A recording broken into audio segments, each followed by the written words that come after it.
Hey there fellow riders, thanks for dropping by the channel. Today we're diving into a key element of keeping your bike in top-notch shape, the all-important oil change. Get ready to roll up your sleeves, grab your tools and join me in this step-by-step journey as we get down to business. Stick around. First up, locate that oil drain plug on the right side under the engine. Position your oil pan, grab your 8mm hex socket and remove the plug. Pro tip, warm up the engine briefly beforehand. This helps to thin the oil, making it flow out more efficiently. Once the dripping stops, move to the opposite side and equip yourself with an oil filter wrench designed to securely grip the grooves of the filter. Place that oil pan underneath and proceed to remove the filter.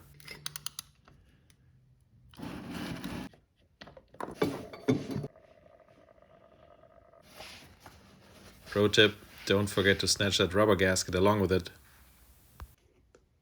Take off the oil filler cap and get the remaining oil out of the engine.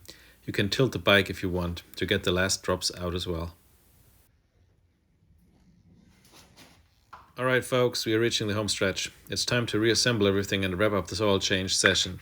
First up, swap out that crush ring for a brand new one, ensuring a reliable seal. Now, place the oil drain plug back in its spot. Remember, tighten it up, but don't go overboard with it.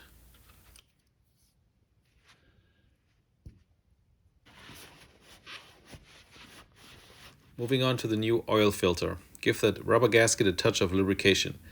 Let's get everything snug and secure for the final stage of our BMW R9T oil change. Stick around, we're almost there.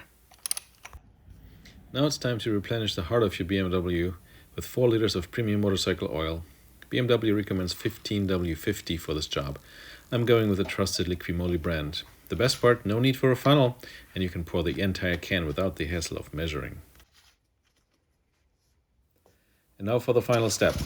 Fire up that engine and let the fresh oil circulate through. Check the oil level in the side glass and check for any leaks.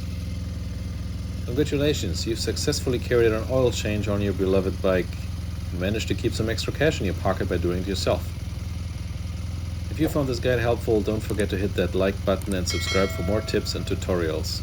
Until next time, ride safe and see you on the road.